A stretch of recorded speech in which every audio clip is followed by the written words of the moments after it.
Howdy, Crumb Bums! It's time for another episode of Canonically Crumb, the only show that explores the comics and characters of the Crummyverse.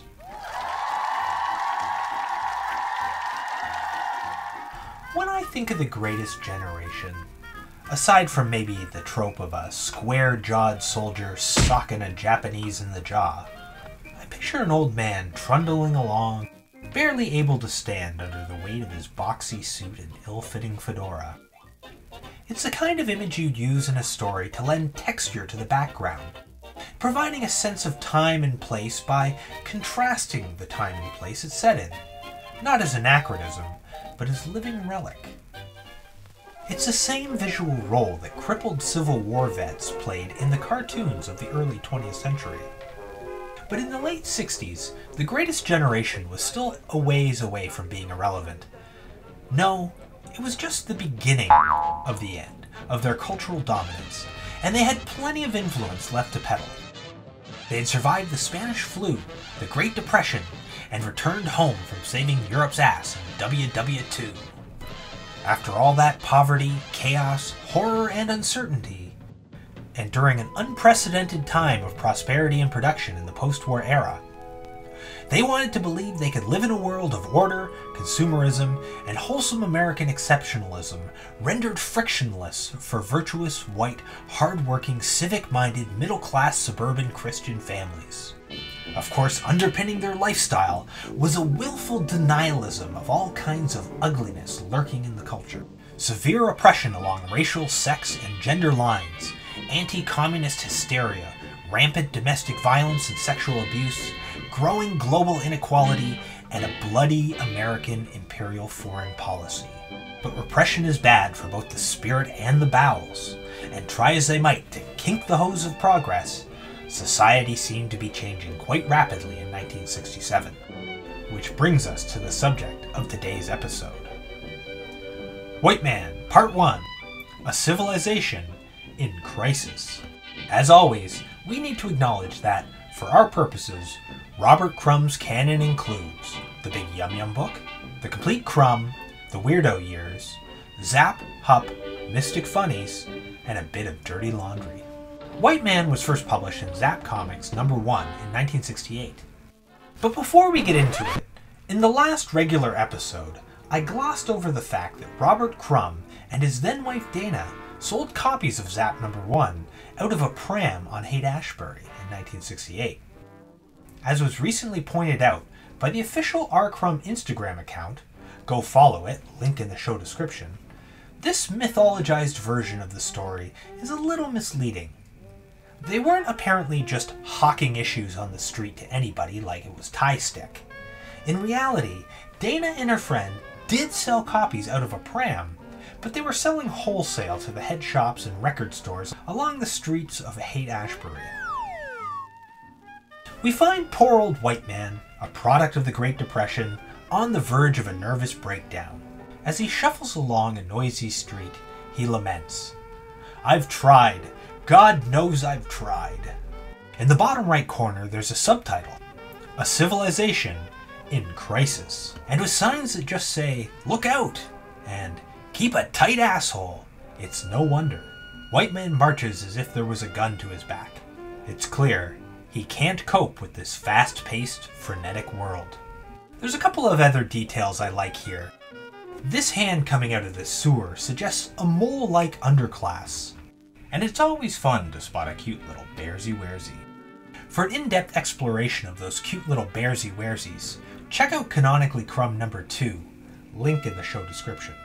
In the next row, Whiteman removes his fedora, revealing his hair, which is meticulously held in place, and he wonders if perhaps he needs some kind of mental treatment. When Madame Tutu approaches to tell Whiteman that she saw his wife at the dog show, he snaps to attention and offers the expected social niceties. Next we see him pinching his sinuses and sighing, "It's such an effort to be polite anymore." I guess that's why he needs round-the-clock underarm protection.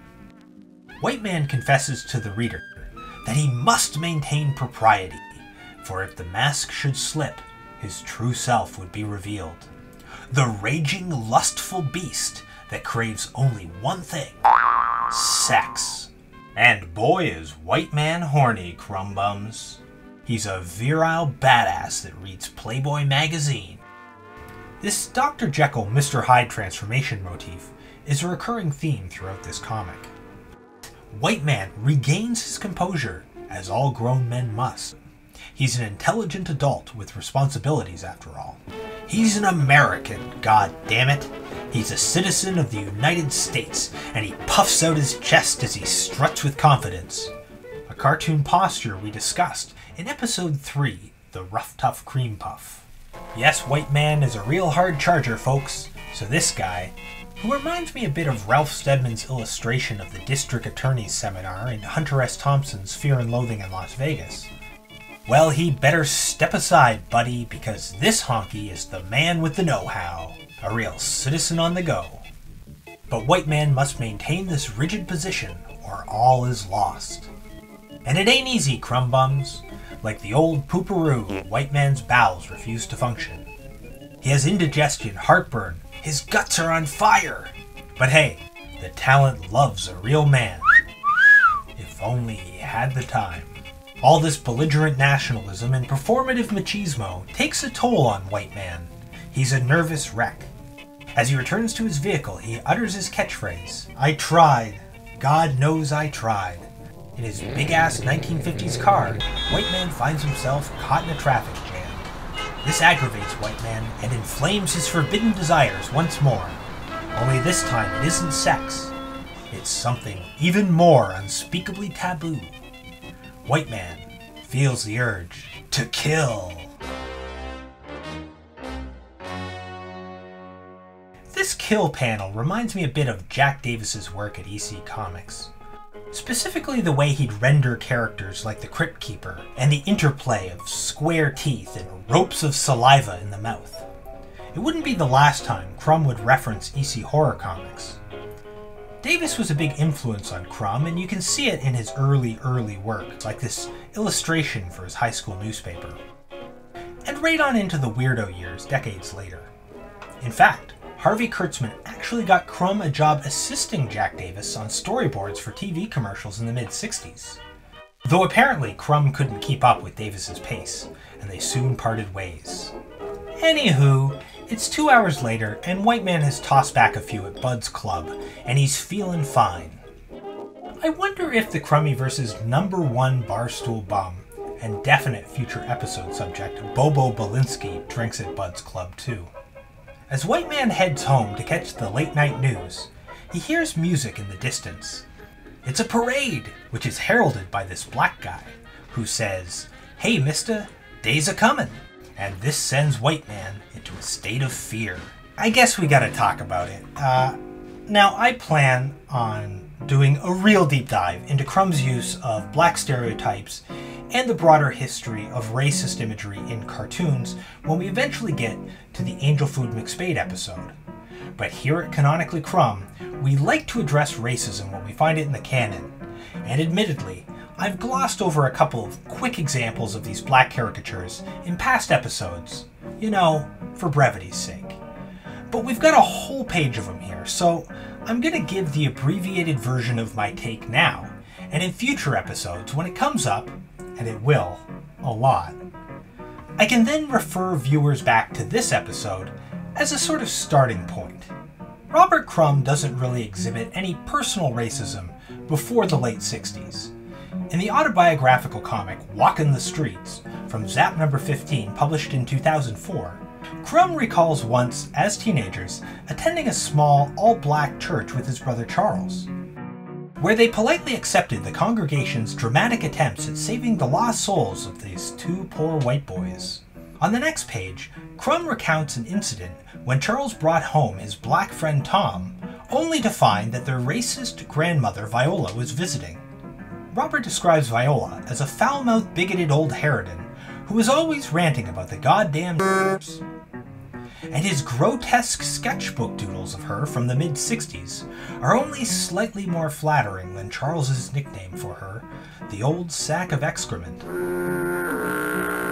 Their mother, who Crumb describes as only moderately racist, attempted to de-escalate the situation by assuring Viola that Tom's father was a reverend and a really wonderful, decent man, even though she had never met him before. And Crumb's grandmother proceeds to lecture Tom about how inner-city blacks act like animals in her estimation. You can clearly see the shame on the brothers' faces. Now, I'm not trying to say Crumb can't be racist because his brother had a black friend. Obviously, racism runs deeper than that, and it's not some binary where things are either racist or they're not racist. There are degrees of racism, and certainly Crumb has his share of culturally inherited feelings of prejudice and paranoia, which he's explored rather openly in his comics. But if we take Walkin' in the Streets at face value, it demonstrates open-mindedness for a white teenager before the civil rights movement had peaked in the early 60s to attend an all-black church, literally in good faith. And he shows a woke understanding that his mother's defense of Tom was still racist, because it took his grandmother's bigoted assumptions at face value and merely sought to establish Tom as an exception to the rule. So I think it's fair to say that Crumb was at least less racist than the average baseline amount for a middle-class white liberal American in the early 1960s. And you don't really see these black racist stereotypes in the first 3 volumes of The Complete Crumb, which presents his work chronologically. His on-assignment drawings of Harlem for Help magazine present as just earnest cartoon sketches, so much so that Kurtzman actually told him to add some jokes in there. And the notable exception, his allegorical use of crows in Fritz Bugs Out from 1965, was a common trope of the funny animal genre, and Crumb uses it to talk quite plainly about systemic racism in America, which was cutting-edge stuff at the time. But it seems that LSD had a profound effect on Crumb's work. Following one particular LSD trip, which we talked about all the way back in Canonically Crumb #1, Crumb was left perma-fried for months, and it was during this time that his work began to really lean into the cartoon style of the 1930s, which had imprinted on him when he was very young. He described this process as a psychotic manifestation of some part of America's collective unconscious. Ethnic stereotypes had been a ubiquitous trope in American cartooning going back to at least the 19th century. They played a huge role in the development of newspaper comics, and later the comic books of the 1930s and 40s. Even comics made by black people for black people trafficked in these racist tropes to some extent. And they proliferated throughout the golden age of animation from the late 20s to the 1950s. Depictions ran from a relatively benign shorthand style for portraying black people to extremely cruel and bigoted displays of racial prejudice. It's all racist. I want to make that clear. It wasn't innocent or a simpler time. Sincere, mask-off bigotry was the accepted cultural norm. But by the late 1960s, casual attitudes towards racism and bigotry had become unfashionable, not unlike those vintage Jell-O supper entrees today. And this kind of imagery was now an uncouth, even disgusting reminder of past atrocities perpetrated by white people that they would rather forget about altogether, not unlike those vintage Jell-O supper entrees today. So, in reappropriating these grotesque stereotypes as part of a commitment to his burgeoning neo-1930s cartoon style, Crumb is, in essence, airing the dirty laundry of his parents' and grandparents' generations. And notably, he's among the first cartoonists to attempt this style. Contemporary cartoonists tend to be more sensitive about how they handle the overtly racist tropes of the era. Tropes which have been explored to death at this point, and perhaps have lost their marginal utility in an era where the internet means that these images and their historical context are more easily accessible and more widely and better understood. At the very least, these stereotypes shouldn't be employed frivolously in the mainstream, as perhaps has happened a little too often in recent history. Given its time and place and the poignancy of Zap, I think Crumb's use of these racist black caricatures is probably justifiable here and in most of his early comics. He uses them in a new way which challenges systemic racism and prevailing cultural attitudes. It's transgressive with a purpose. However, there's diminishing returns to shocking imagery, and Crumb, in my opinion, quickly loses the thread as his use of these stereotypes becomes increasingly masturbatory and harder to justify. And to his credit, he eventually stops using them altogether. But here in Zap number 1, 5 decades ago, I think it still worked. What do you think? Let me know in the comments. When we left Whiteman, he was in the throes of existential fear and dread of the approaching parade of black people. It's nighttime now, and the streets are overrun with white-gloved blackface stereotypes. He attempts to run, but in spite of his pleas, the black men pull down Whiteman's pants and expose his lily-white ass. All he can do is sob while the crowd laughs at his butt. They're portrayed as disembodied lips and gloves here, which reminds me a bit of this Peppermint Lifesavers ad from 1950. Whiteman then utters possibly the best line in this comic, "How could they do this to me? I'm Whiteman!" But these dudes wise him up fast, saying, and I'm not going to do the accent, "You just like everybody else, no more, no less, mother." They want Whiteman to join the parade, but he's just plain nasty and tells them to scram. They try to convince Whiteman that he's forgotten about the music in his soul, and they extend an invitation to join the parade. Will Whiteman join the parade? He has plenty of assumptions and a few excuses too, but he's clearly tempted. And Crumb ends Whiteman with the promise that he will join, eventually. This story of a man neurotically clinging to the status quo, receiving an offer of liberation from social etiquette and self-denial, is all part of the cultural ethos of tune in, turn on, drop out that permeated the late 1960s. That liberator, manifested as a black character, is a recurrent theme in Crumb's work. It was a major plot point in Fritz Bugs Out, where Fritz's revolutionary spirit burst forth after spending an evening with Duke the Crow. And even more explicit in Sky High Comics featuring good old Bill Ding, published in the East Village Other in 1968, where Bill Ding, after initially rejecting the call to tune in, turn on, and drop out, is offered a second chance by Wild Man Sam. Yowza.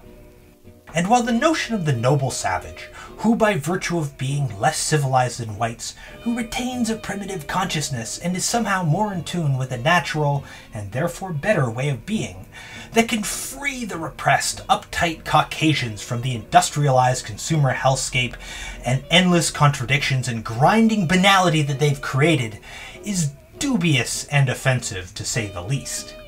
And really it's just a reactionary inversion of the white man's burden with all the same racist assumptions intact. Still, there is a kind of truth here. And it's that people who routinely experience oppression, and especially systemic oppression, are on the whole better at recognizing the levers and mechanisms of their oppression than their bourgeois fellow citizens who are more insulated from said oppression by class stratification and luxury. Right-wing crumb bums and left-wing crumb humbugs might hate to hear it, but Crumb is fighting white supremacy and the patriarchy with this comic. The parade represents the expansion of social rights for racial minorities and the dissolution of white supremacy, which he presents as both good and inevitable. In 1967, there was a lot of paranoia in the suburbs over urban blacks invading their neighborhoods, i.e. just moving there, as evidenced by the attitudes and opinions depicted by Crumb of his grandmother. These white enclaves, better known as the suburbs, were legally designed to keep black people out through redlining, mortgage discrimination, and outright refusal of sale.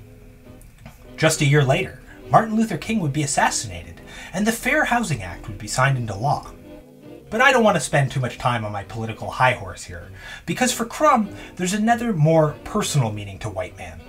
As he puts it in the 1994 documentary Crumb, he says, "This Whiteman character, a lot of this stuff I didn't realize when I was doing it what it was really about, or, what it was connected to in my mind, and I realized afterward this is really about my father. Rigid, kind of gung-ho American kind of a guy, but it's a typical World War II generation man. I was reading recently about this syndrome in Japan now that Japanese businessmen have. This, something about some smiling disease, where they have this like fixed smile on their face all the time. I think my father had that, and the article said it was a sign of deep depression. He didn't smile when he was home. The smile dropped as soon as he came home.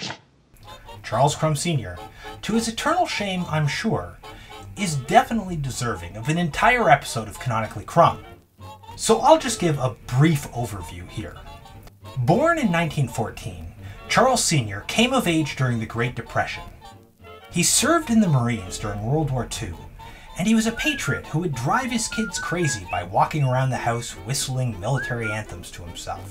Despite being an atheist, he brought his family to Mass every week and dutifully observed the holidays expected of a normal middle-class family in the 1950s. He was deeply out of touch with and disappointed by his wimpy sons.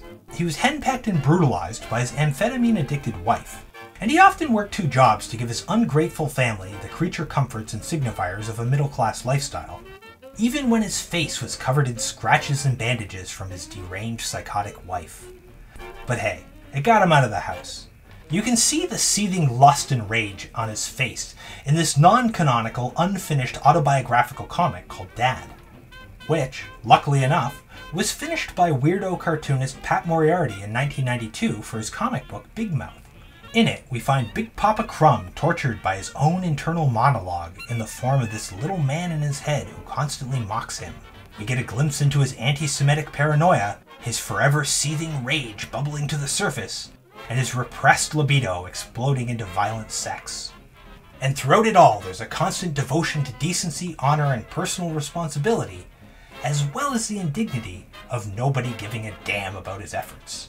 It even seeps into his fantasies of the freeing embrace of death, which is how he went, more or less, in 1982. Will that also be Whiteman's final fate? To die repressed and unappreciated? Well, fear not, Crumb Bums, because Whiteman will get another chance to join the parade when we visit him again in Whiteman Part 2, where we'll look at Whiteman Meets Bigfoot from 1971. But that's a story for another day.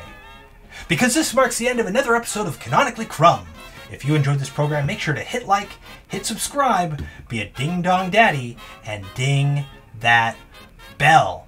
I've been your host, Kyle Bridget. You can find my links in the show description and join me in the Nostril Zone, where we listen to tunes and draw cartoons every Sunday from 7 p.m. to 9 p.m. Central Time. And if you want to support this program and myself, you'll also find my Patreon in the show description as well. Canonically Crumb will be back as weekly as possible with another deep dive into the Crummyverse. Thanks again, Crumb Bums, and keep on hoppin'. He just raved, agitating, Mom, I just can't behave. Honey, won't you listen to my pleading, please? Come and pet your daddy, but you must not tease, 'cause Mama knows what Papa wants when Papa's feeling blue.